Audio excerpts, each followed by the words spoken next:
All right, so for this presentation, I chose the topic of name brand foods versus generic brand foods and trying to find out if name brand foods are overall better than generic brand foods or are generic brand foods just as good for a fraction of the price. So, most of the time, there tends to be a negative connotation towards the generic brand overall. And there are a few myths about generic foods, and they are not true at all. Um, the first one is that they do not taste as good. While it could be true in some cases, sometimes the store brands, the generic brand, are the exact same, and some even taste better, in my personal opinion, because I shop generic quite a bit, being a college student, kind of on a tight budget. And also the idea that they are not as nutritious.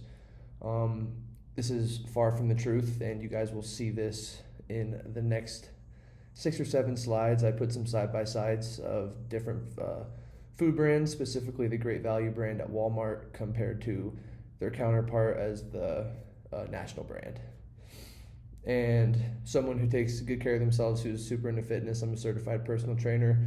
I still shop generic, and it has really made no difference when it comes to whether I shop generic or national brand. The first food that I chose to compare was non-fat Greek yogurt, and as you can see, the sodium is less in the non-fat Greek yogurt.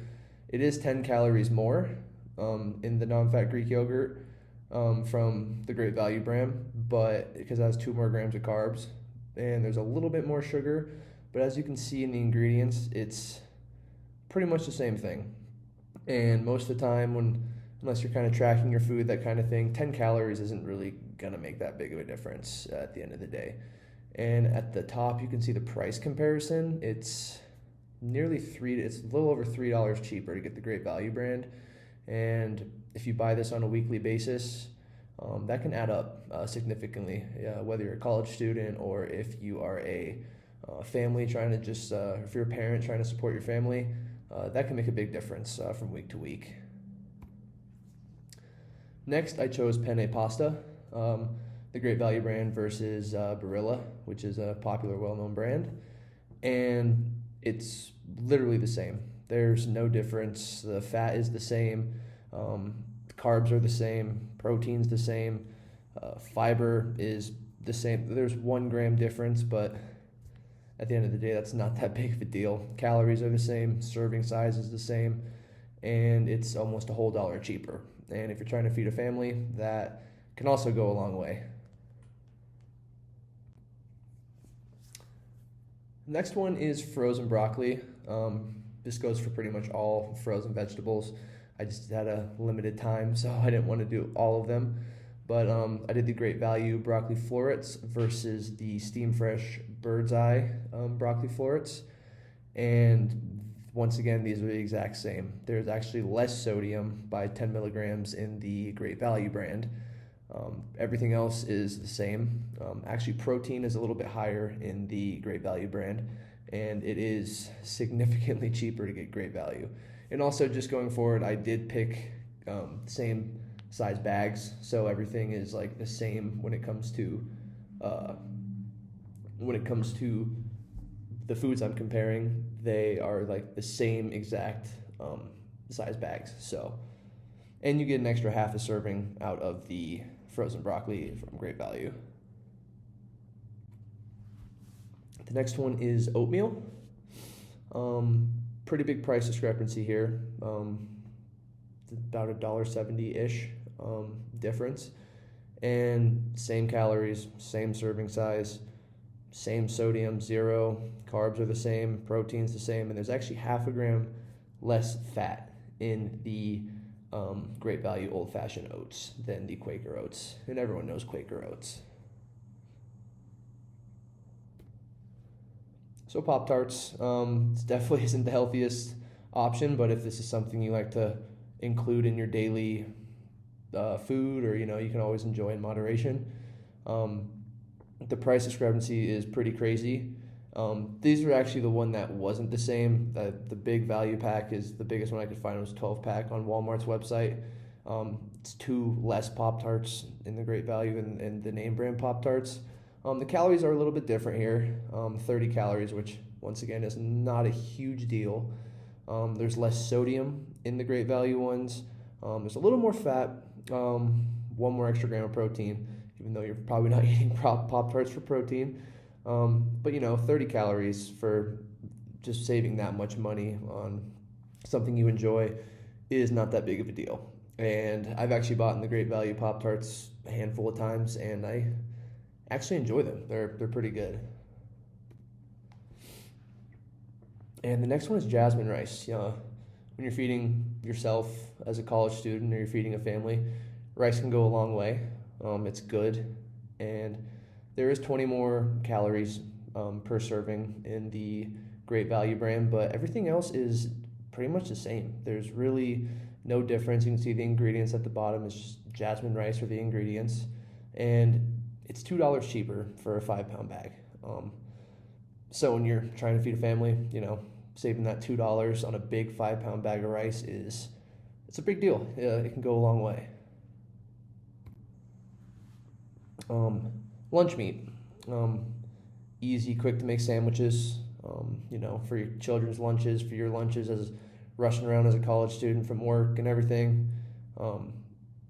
It's not significantly cheaper for the Great Value honey ham, around 50 cents, but still, it's cheaper. You get one more extra gram of protein. It's a little less in sodium. There's less fat, and you can see in the ingredients, it's nearly the same thing. So just going that way with the Great Value honey ham is just, it's the same thing. It's 10 less calories. It's definitely a good way to go if you're looking to save some money.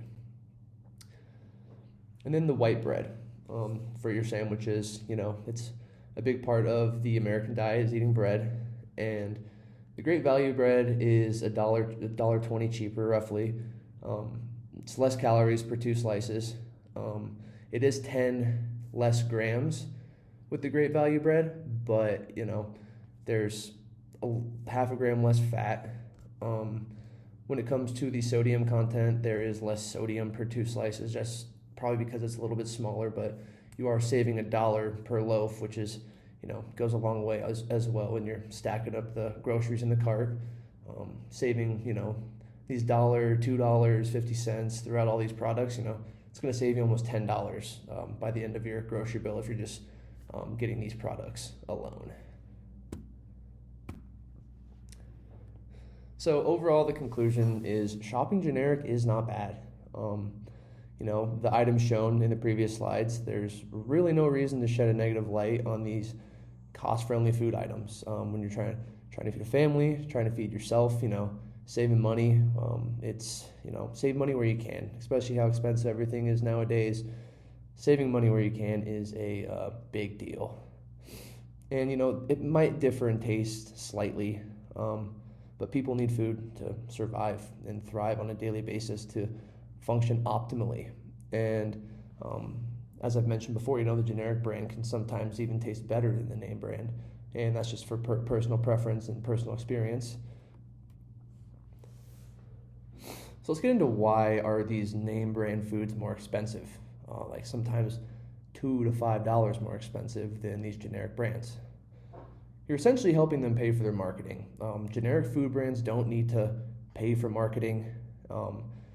The national brands, they pay for commercials, ads, and other forms of marketing. So you're not paying for the extra quality you might think you're getting. You're actually paying for the marketing that is behind it.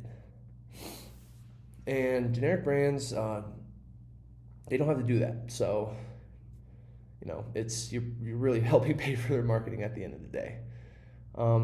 There could be a difference in calories, macronutrients, sodium, but usually it's like 10 to 30 calories, which, isn't the biggest a deal when you're saving $2 to $3 per item. So the conclusion, name brands are inherently not inherently better than generic food brands. Generic food brands are just as good for a fraction of the cost and can save families, college students, money on their grocery bill. So after my research, it's kind of what I found. I went out to the store, just looked on Walmart's website, and this is kind of the conclusion I came to is I shop generic for the most part. There's some stuff that I can't find sometimes, but like if they have it, I'm buying generic. Everything's getting so expensive. You got to save $1 where you can. So thanks for listening, and I hope this was informative to you guys.